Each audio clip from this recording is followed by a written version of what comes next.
அனைவருக்கும் வணக்கம். இன்றைக்கு இந்த பதிவில் சரோஜா ராமமூர்த்தி அவர்களின் பனித்துளி நாவலின் 2வது அத்தியாயத்தை பற்றி பார்க்க போகிறோம். சென்ற பதிவில் ராமபத்திர ஐயரை தேடி அவரது நண்பன் மகன் சங்கரன் வந்ததை பற்றி பார்த்தோம். இந்த பதிவில் மீதமுள்ளவற்றை பார்க்கலாம். அத்தியாயம் 2. காமுவின் கண்ணீர். சங்கரனின் தகப்பனார் நடேச சர்மாவின் குணமும் போக்கும் அலாதியானவை. அவர் எதையும் தன்னுடைய உரிமையோடு செய்யக்கூடிய மனம் படைத்தவர் அல்ல. சம்பாதிக்க வேண்டியது ஒன்றுதான் தன்னுடைய கடமைகளில் ஒன்று என்று நினைத்திருந்தவர். அவர் வீட்டில் அவர் மனைவி மீனாட்சி அம்மாள் இட்டதுதான் சட்டமாக இருந்தது. வீட்டில் வேலை செய்யும் வேலைக்காரர்களிலிருந்து பெரிய விவகாரங்கள் வரையில் மீனாட்சி அம்மாளின் இஷ்டப்படிதான் நடந்து வந்தன.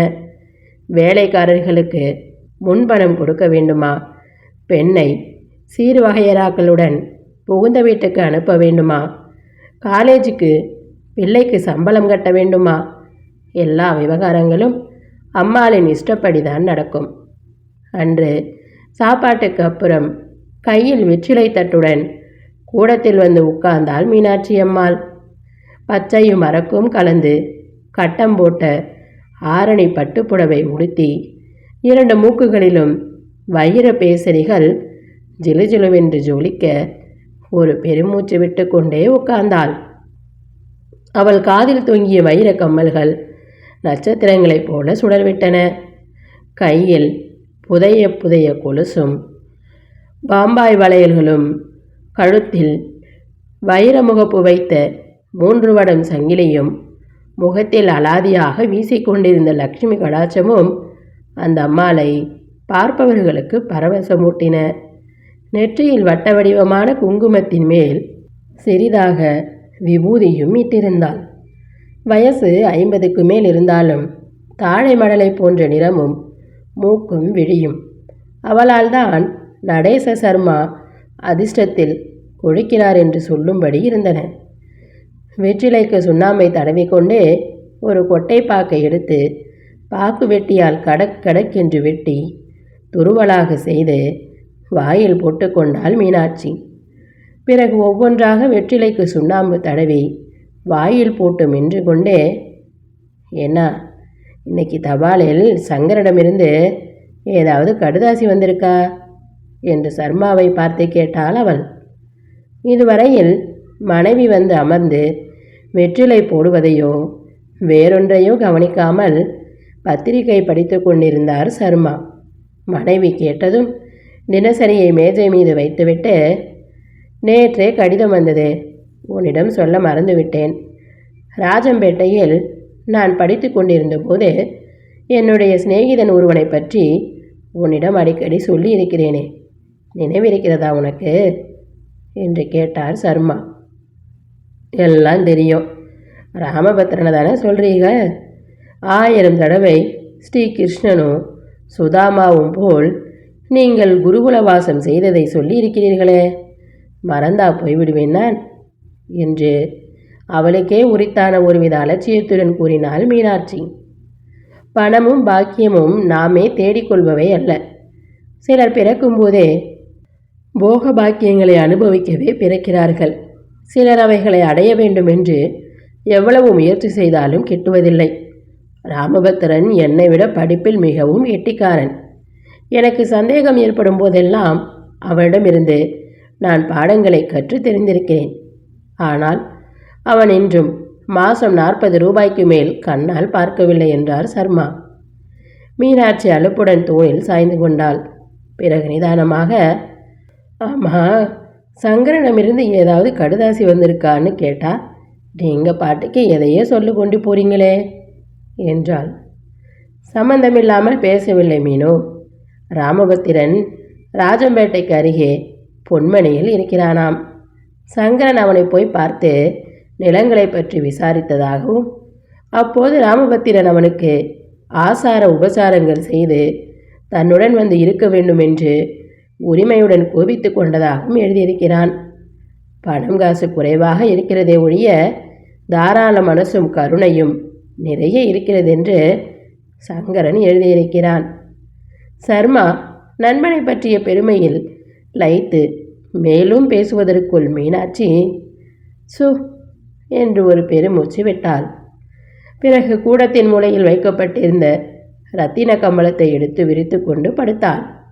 சட்டென்று ஏதோ நினைவு வந்தவள் போல, என்ன இவன் பாட்டுக்கு ஒரு மாசமாக அங்கே போய் உக்காந்துருக்கானே, அந்த டாக்டர் பிராமணன் தினமும் வந்து ஜாதகத்துக்கு அலைகிறாரு. எனக்கு தினமும் ஏதாவது சால்ஜாப்பு சொல்ல முடியவில்லை. இன்றைக்கு வந்தால் சங்கரனின் ஜாதகத்தை கொடுத்து விடுகிறேனே என்று சர்மாவின் அபிப்பிராயத்தை கேட்டாள். ஜாதகத்தை கொடுத்தாயானால் அப்புறம் பெண்ணை பார்க்க கூப்பிடுவார்கள். எதற்கும் அவன் ஊரிலிருந்து வரட்டுமே என்று சர்மா தன் அபிப்பிராயத்தை கூறினார். சீக்கிரம் வர சொல்லி எழுதுங்கோ அவனுக்கு என்று கூறிவிட்டு மீனாட்சி படுத்து தூங்க ஆரம்பித்தாள். சர்மாவுக்கு பிள்ளையின் கல்யாணம் அவ்வளவு முக்கியமாக படவில்லை.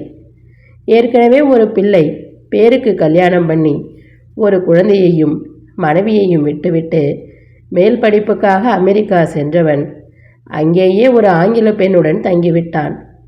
அவனை பார்த்து 10-15 வருஷங்களுக்கு மேல் ஆகிவிட்டன.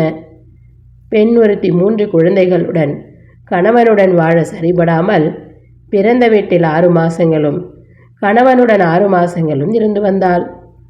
வாழாவெட்டியாக இருக்கும் நாட்டு பெண்ணையும் அவள் குழந்தையையும் சர்மா தன்னுடனேயே வைத்து கொண்டிருந்தார். என்றாவது ஒரு நாள் கணவன் வந்து தன்னுடன் இல்லறம் நடத்துவான் என்கிற நம்பிக்கையுடனேயே ஷண்பகம் என்கிற அந்த பெண் சிரித்த முகத்துடன் பணத்தாசை பிடித்த மாமியாருடன் வாழ்ந்து வந்தாள். அவளை பார்க்கும் போதெல்லாம் சர்மாவின் மனம் அனலிண்டை காட்டிய மெழுகு போல் உருகியது. எவ்வளவுதான் சிரித்த முகத்துடன் அவள் துயரத்தை மறைக்க முயன்றாலும் அவளுடைய கருநீல விழிகளில் துயரம் தேங்கி கிடந்தது. பளபளக்கும் அந்த கண்களில் கண்ணீர் தேங்குவதாகவே சர்மாவுக்கு ஒருவித பிரம்மை ஏற்படுவது உண்டு. அவருடைய பெண் ருக்மணியின் குணம் விசித்திரமானது. பிறந்தகத்தில் தகப்பனாரின் சம்பர்த்தியமும் உடன் பிறந்தவர்களின் வரும்படியும் தன்னைத்தான் சேர வேண்டும் என்று விரும்புகிறவள் அவள். ஒவ்வொருத்தர் பெண்ணுக்கு செய்வதில் 1/4 பங்கு கூட காணாது இதெல்லாம் என்று ஒரே வார்த்தையில் கூறிவிடுவாள் ருக்மணி. அவள் கணவன் தன் வேட்டகத்தை ஒரு சுரங்கமாகவே கருதி வந்தான். அவன் தீய நடவடிக்கைகளுக்கு பணம் தேவையான போதெல்லாம் மனைவியின் மூலம் வேட்கத்திலிருந்து பணத்தை எதிர்பார்ப்பது ஒன்றுதான் அவனுக்கு தெரிந்த விஷயம். இதையெல்லாம் எண்ணியபடி சிந்தனையில் மூழ்கியிருந்த சர்மா அப்படியே அரை தூக்கத்தில் ஆழ்ந்தார். கூடத்தில் மாட்டியிருந்த பெரிய கடிகாரத்தின் டக் டிக் என்ற சத்தத்தை தவிர வேறு சத்தம் எதுவுமில்லாமல் அங்கே அமைதி நிலவியது. டாக்டர் மகாதேவன் அந்த வட்டாரத்தில் பெரிய நிபுணர் என்று பெயர் வாங்கியவர். ரண சிகிச்சையில் அவர் பார்த்த கேசுகளில் யாருக்கும் கெடுதி நேரிடாது கிடையாது. திறமைக்கு ஏற்றாற்போல் செல்வமும் குவிந்து கிடந்தது. அருமையாக ஒரே ஒரு பெண் மட்டும் திரண்ட இவ்வளவு ஆசையையும் அனுபவிப்பதற்கு இருந்தால். ஒரே குழந்தையாக இருந்ததால் மகாதேவன் தம்பதி அவர்கள் பெண் நீலாவை அளவுக்கு மீறிய சலுகை காண்பித்து வளர்த்தார்கள். போதாகுறைக்கு கலாசாலை படிப்பும் சங்கீதமும் வேறு நீலாவை சற்று நிலை தடுமாற செய்தன எனலாம். காலேஜில் படித்த பெண்கள் எல்லாம் நீலாவை போல் இல்லை. சங்கீத மேதைகளான அநேகம் பெண்கள் அன்பும் அடக்கமும் பூண்டு வாழவில்லையா என்ன? நீலா தனக்கு இருக்கும் திரண்ட செல்வத்தையும் அதனால் தன்னுடைய செல்வாக்கான நிலையையும் கண்டு இருமாந்திருந்தாள். டாக்டர் மகாதேவனும் சர்மாவும் மாலை சங்கத்தில் அங்கத்தினர்கள். இருவரும் நண்பர்களாயினர். மகாதேவனுக்கு சங்கரனின் சரளமான குணம் பிடித்திருந்தது. ஏறக்குறைய ஒரே அந்தஸ்தில் இருக்கும் அவனுக்கு தன் பெண் நீலாவை மணமுடிக்க ஆசைப்பட்டார் மகாதேவன். 2 தடவை சர்மாவிடம் சங்கரனின் ஜாதகத்தை கொடுக்கும்படியும் கேட்டார்.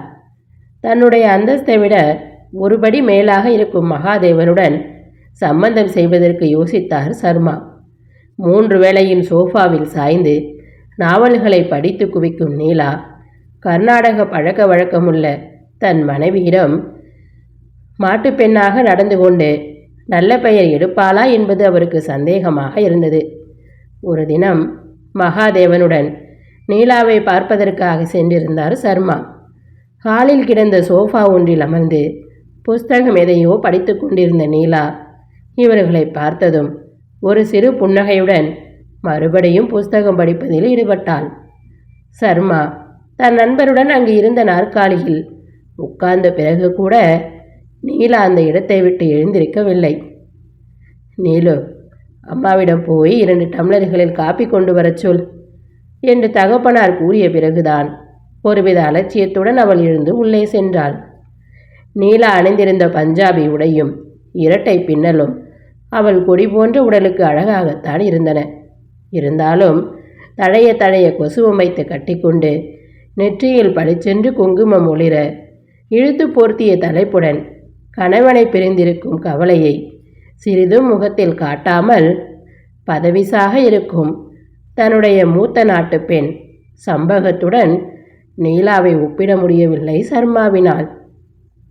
2 வெள்ளி டம்ளர்களில் காப்பியை கொண்டு வந்து மேஜை மேல் வைத்துவிட்டு நீலா உய்யாரமாக சாய்ந்து கொண்டு சோஃபாவில் உட்கார்ந்தாள். குழந்தை படித்து கொண்டிருக்கிறாளா என்று கேட்டார் சர்மா. BA முடித்தாகிவிட்டது. மேலே படிப்பதற்கு அப்பாவுக்கு இஷ்டமில்லை.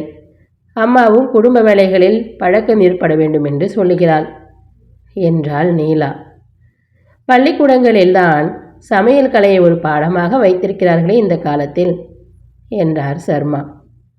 என்ன வைத்திருக்கிறார்களோ, 4 பேருக்கு உப்புமா கிளறி காப்பி போட வேண்டுமானால் தெரிகிறதில்லை இவர்களுக்கு. ஒருத்தருக்கு அரை ஆழாக்கு ரவை வேண்டுமானால் 4 பேருக்கு கால்படி என்று அளந்து உப்பை நிறுத்து, தாளிதம் செய்ய வேண்டிய சாமான்களை நிறுத்து எதற்கெடுத்தாலும் தராசையும் படியையும் தேட வேண்டியிருக்கு. வானொலியை போட்டு கண் திட்டத்திற்கு நெய்யோ எண்ணெயோ ஊற்றி உத்தேசமாக ரவாவை கொட்டி கிளறி விடுவாள் என் சம்சாரம். 4 பேருக்கு மேல் 2 கூட சாப்பிடலாம் என்றார். மகாதேவன் இவ்விதம் கூறிவிட்டு நீலாவை பார்த்து சிரித்தார். நீலாவின் சிவந்த முகம் மேலும் கோபத்தால் சிவந்தது. ஜிவ்வென்று பறந்து போகும் புறாவை போல் மெல்லிய வெண்மசின் மேலாக்கு பறக்க மாடிப்படிகளில் ஏறி உள்ளே போய்விட்டாள். அடடா, நீங்கள் தமாஷுக்கு சொன்னதை நிஜமென்று கோபித்து கொண்டாளே குழந்தை என்று அனுதாபப்பட்டார் சர்மா. அவளுக்கு தொட்டதற்கெல்லாம் கோபம் வரும் சார். கொஞ்சம் செல்லமாக வளர்ந்த பெண் என்று பெருமையுடன் கூறினார் டாக்டர். சர்மா வீட்டிற்கு கிளம்புவதற்கு முன்பு மகாதேவன், நாளைக்கு வெள்ளிக்கிழமை ஜாதகம் கேட்பதற்கு உங்கள் வீட்டிற்கு ராகு காலத்துக்கு மேல் வருகிறேன். பிறகு உங்கள் வீட்டிலிருந்து பெண்களும் வந்து நீலாவை பார்க்கட்டும் என்றார். ஆகட்டும், யோசித்து சொல்கிறேன். சங்கரன் ஊரில் இல்லை என்று கூறிவிட்டு சர்மா சென்றார். அதன் பிறகு டாக்டர் மகாதேவன் 2-3 தடவைகள் சர்மாவின் வீட்டிற்கு ஜாதக விஷயமாக போயிருந்தார். அப்பொழுது சர்மா வீட்டில் இல்லை. அவர் மனைவி மீனாட்சி அம்மாளோ மகாதேவனுடன் பேசும்படி நேரிட்டது. இன்னொருவருடைய குடும்ப விவகாரங்களை விசாரிப்பதில் ஆண்களை விட பெண்களுக்கு சாமர்த்தியம் அதிகம். நொடி பொழுதில் மகாதேவனை பற்றியும் அவர் அந்தஸ்தை பற்றியும் அவர் பெண் நீலாவை பற்றியும் மீனாட்சி அறிந்து கொண்டாள். மூத்த நாட்டு பெண் சம்பகத்தை போல் இல்லாமல் நீலா பணக்காரியாக இருப்பது அவள் மனதுக்கு ஆறுதலாக இருந்தது. அண்டாவிலிருந்து குடம் வரைக்கும் வெள்ளி பாத்திரங்கள் வாங்கவும் தங்கமுலாம் பூசிய டீ செட்டுகள் வாங்கவும் சந்தர்ப்பம் இருக்கிறது என்று நினைத்து சந்தோஷப்பட்டாள் மீனாட்சி. சீரும் சிறப்புமாக தடபுடலாக சங்கரனின் கல்யாணத்தை நடத்த வேண்டும் என்கிற ஆசையால் ஒவ்வொரு நாளும் மகாதேவனிடம் சங்கரனின் ஜாதகத்தை கொடுத்துவிட துடித்து கொண்டிருந்தாள் அவள். சர்மா தீர்மானமாக தன் அபிப்பிராயத்தை அவளிடம் ஒன்றும் கூறாததால் மீனாட்சி சிறிது தயங்கிக் கொண்டிருந்தாள். வலியவரின் சீதேவியை உதைத்து தள்ளுவது போல் இருந்தது சர்மாவின் மௌனம்.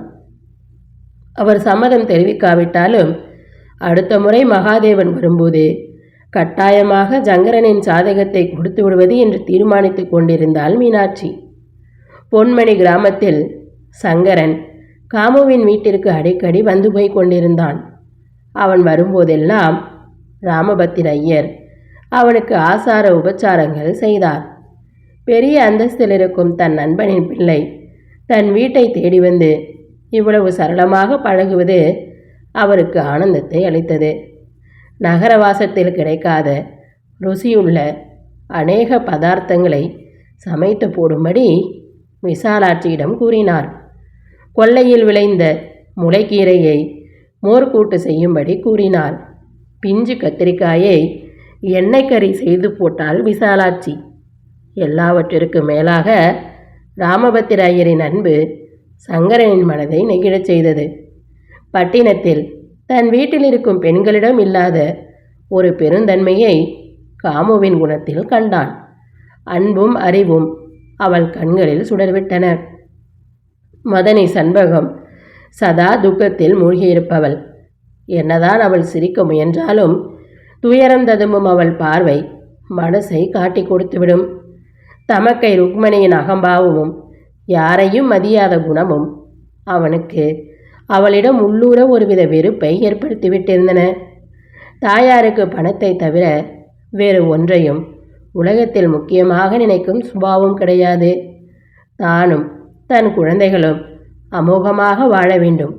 இதற்காக பிரத்தியார் எவ்வளவு கஷ்டப்பட்டாலும் பார்த்து சகிக்கும் மனசை படைத்தவள் அந்த அம்மாள். நிராதரவாக மனைவியையும் குழந்தையையும் விட்டுவிட்டு அயல் நாட்டில் வேறு மனம் செய்து கொண்டு வாழும் பிள்ளையிடம் காண்பிக்க வேண்டிய வெறுப்பை நாட்டு பெண் சண்பகத்திடம் அவள் ஒரே குழந்தையிடமும் காண்பித்து வந்தாள் மீனாட்சி. அவளுடைய அதிர்ஷ்ட குறைவால்தான் தன் பிள்ளை வீடு வாசலை விட்டு கண்காணாத இடத்துக்கு போய்விட்டான் என்று தூற்றினாள் அவள். இவ்விதம் செல்வத்தினால் சகல பாக்கியங்களையும் அனுபவிக்க முடிந்திருந்தாலும் குண வேறுபாட்டால் அவன் குடும்பத்தில் ஒவ்வொருவரும் ஒவ்வொரு விதமாக இருந்தனர். அன்று சாப்பாட்டுக்கு அப்புறம் சங்கரனும் ராமபத்திர ஐயரும் ஊஞ்சலில் அமர்ந்து உலக விஷயங்களை பற்றி ஏதோ பேசிக்கொண்டிருந்தனர். சமையலறையை பெருக்கி சுத்தம் செய்யும் காமுவின் மேல் சங்கரனின் பார்வை அடிக்கொரு தரம் சென்று மீண்டது. கருப்பு நிறத்தில் அரக்கு கரை போட்ட புடவையையும் சாதாரண பச்சை சீட்டை ஜாக்கெட்டும் அணிந்திருந்தாள் காமு. கழுத்தில் இரட்டை சட கருகை மணி மாலையில் சிறிய பதக்கம் ஒன்றை பொருத்தி அணிந்திருந்தாள். அதன் நடுவில் பதிந்திருந்த இரத்தினத்தின் சிவைப்பை போல் அவள் குவிந்த அதரங்களும் தாம்பூலத்தால் சிவந்திருந்தன. கையில் சிவப்பும் பச்சையும் கலந்த கண்ணாடி வளையல்களை அணிந்திருந்தாள். சாட்டை போல் துவலும் பின்னலை அன்று மலர்ந்த குண்டு மல்லிகை சென்று அலங்கரித்தது. டானிக்குகளாலும் மாத்திரைகளாலும் பெற முடியாத உடல் வனப்பை வீட்டு வேலைகள் செய்வதாலும் அன்பையும் பொறுமையையும் கடைபிடிப்பதாலும் பெண்கள் அடைந்து விடலாம் என்பதற்கு அத்தாட்சியாகவே காமு விளங்கினாள். சமையலறையை சுத்தம் செய்துவிட்டு சவுக்கம் பின்னும் நூலையும் ஊசியையும் எடுத்துக்கொண்டு ஊஞ்சலை தாண்டி காமராரைக்குள் சென்றாள் காமு. அந்த கொஞ்ச நாழிகைக்குள் காமுவின் முகம் குங்குமம் போல் சிவந்துவிட்டது. சங்கரனும் ஏதோ உணர்ச்சியால் தாக்கப்பட்டவன் போல் ராமபத்திர ஐயர் பேசுவதையும் கவனியாமல் உட்கார்ந்திருந்தான். பெரிய பண்ணை இருக்கிறாரே, அவருக்கு ஒரு பெண் இருக்கிறது. வயசு 16க்கு மேல் இருக்காது. சுமாராக லட்சணமாகத்தான் இருப்பாள். உனக்கு வேண்டுமானால் பார்க்கலாம் என்று தோன்றுகிறது. உன் அப்பாவுக்கு எழுதட்டுமா சங்கரா என்று ஆரம்பித்தார் ராமபத்திர ஐயர். சங்கரனோ சாட்சாத் சங்கரன் கைலையில் உமாதேவியை பார்த்து பரவசமடைந்திருந்த நிலையில் இருந்தான் காமுவை பார்த்தபடி. சட்டென்று சுய உணர்ச்சி அடைந்தவனாக, சேச்சே, எனக்கு என்ன மாமா கல்யாணத்துக்கு அவசரம் என்று அசடு வழிய கூறிவிட்டு ராஜம்பேட்டைக்கு புறப்படுவதற்காக ஊஞ்சலை விட்டு எழுந்தான். பாதி திறந்திருந்த கதவின் வழியாக காமு சங்கரனை பார்த்தாள். நேருக்கு நேர் பார்க்க கூசிய கண்கள் இப்பொழுது திருட்டுத்தனமாக பார்ப்பதால் கூசவில்லை போலும். கையில் பின்னும் தாமரை சவுக்கத்தில் எவ்வளவோ தவறுகள் நேர்ந்திருப்பதை அவள் கவனிக்கவில்லை. சங்கரன் கிளம்பியதும் காமராரையின் கதவை லேசாக திறந்து கொண்டு வாயிற்படி அருகில் நின்றாள் காமு. அப்பா, இன்னும் அரை மணியில் காப்பி ஆகிவிடும்.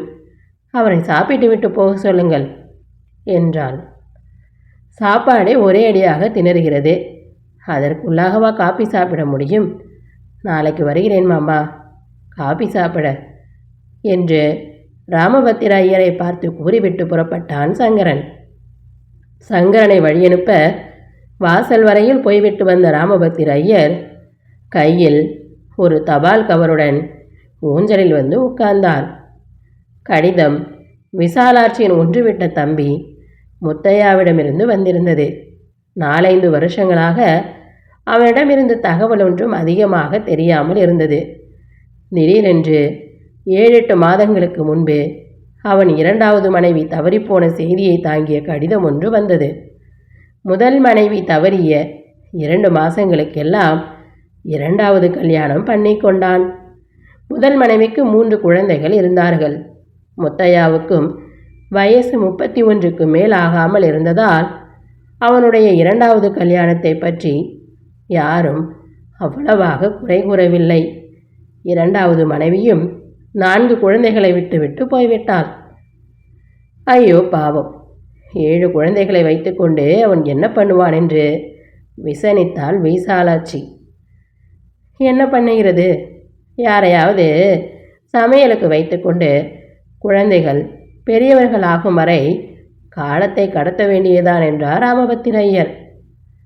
பணங்காசுக்கு குறைவில்லாமல் இருந்தாலும் வீட்டிலே ஒருத்தி இருக்கிற மாதிரி ஆகுமா இதெல்லாம் என்று விசாரப்பட்ட விசாலாட்சி அன்றே துக்கம் விசாரிக்க தம்பியின் வீட்டுக்கு புறப்பட்டு விட்டாள். ஊரிலிருந்து திரும்பி வந்த பிறகு 10 தினங்கள் வரையில் முத்தையாவின் செல்வத்தை பற்றியும் அவன் தன் இளைய மனைவிக்கு கல்லு கல்லாக நகைகள் பூட்டியிருந்ததை சொல்லியும் கொண்டிருந்தாள் விசாலாட்சி.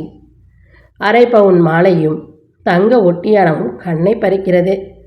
பாழும் பெண் இருந்து அனுபவிக்க கொடுத்து வைக்கவில்லை என்று அங்கலாய்த்து கொண்டாள். கெட்டிக்கரை புடவைகள் பீரோ நிறைய அடுக்கி வைத்திருக்கும் பிரதாபங்களை ஓயாமல் நடந்து கொண்டிருந்தாள். ராமபத்திர ஐயருக்கு எரிச்சல் பற்றி கொண்டு வந்தது. ஏண்டி, நீ துக்கம் விசாரிக்க போனாயா அல்லது வீட்டை சோதனை போட போனாயா?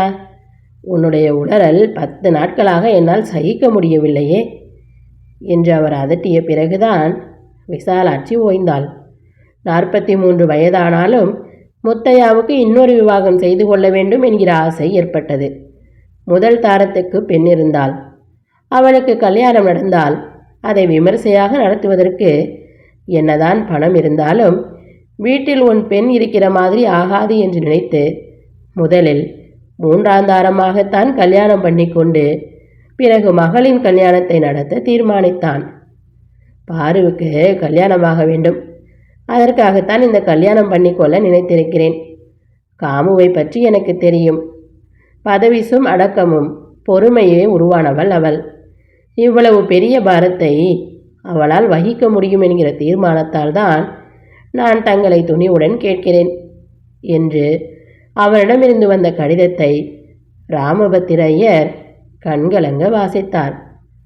வளர்பிறை மதியம் போல் விளங்கும் காமுவின் அழகு கேவலம் 3ஆம் தரமாகத்தான் வாழ்க்கைப்பட்டு மாய்ந்து போக வேண்டும். 18 வயது பெண்ணின் மன துடிப்புகளையும் இருதய தாபங்களையும் 7 குழந்தைகளுக்கு தகப்பனாகி இருப்பவனால் உணர முடியுமா?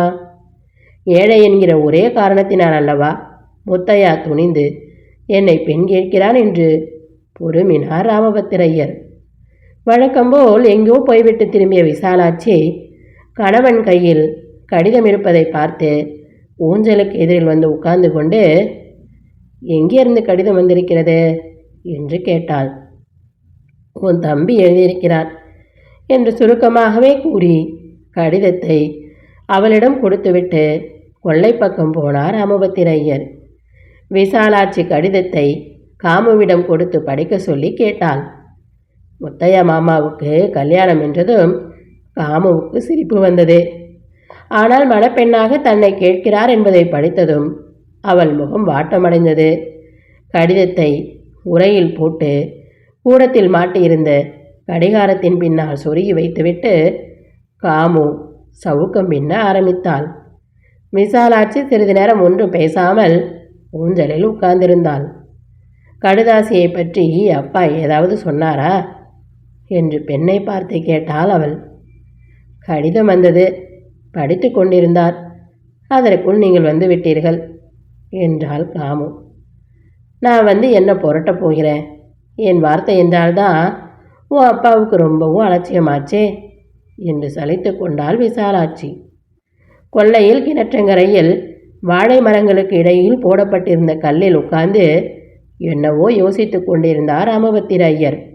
அந்த வருஷம் நல்ல மழை பெய்திருந்ததால் அவர் வீட்டு கொல்லையிலிருந்து பார்த்தபோது பொன்மணி கிராமத்து ஏரியில் சமுத்திரம் போல் தண்ணீர் ததும்பிக் கொண்டிருந்தது தெரிந்தது. ஏரியில் படகு ஒன்றில் செம்பவடவ தம்பதி மீன் பிடித்து கொண்டிருந்தார்கள். காற்றுடன் கலந்து வந்தது அவர்கள் களிப்புடன் பாடும் இசை. இளமையும் ஆனந்தமும் தழுமி நின்றது அவர்கள் வாழ்க்கையில். சமூகத்தில் ஏற்றத்தாழ்வையும் வாழ்க்கையில் ஆனந்தத்தையும் அளிப்பது பணம் ஒன்றுதான் என்று தோன்றியது ராமபத்திர ஐயருக்கு. இல்லாவிடில் பணக்கார வீட்டு பெண்களை விட எந்த விதத்திலும் காமு தாழ்ந்தவள் அல்ல. அழகும் அறிவும் அவளிடம் இருக்கிறது. இருந்தாலும் ஏழ்மை அவளை சமூகத்தில் ஆனந்தமாக வாழவிடாமல் தடை விதிக்கிறது. பணமில்லாமல் அவளை ஏற்க யாரும் துணிவுடன் வர தயங்குகிறார்கள். முத்தையா கூட தன்னிடம் பணம் இருக்கும் காரணத்தால் தன் வயதையும் யோசியாமல் மூன்றாந்தரமாக அவளை கொடுக்கும்படி கேட்கிறான். ஆனால் செம்படவ தம்பதிக்கு அன்றாட வாழ்க்கைக்கு தேவையான வருமானம் கிடைக்கிறது.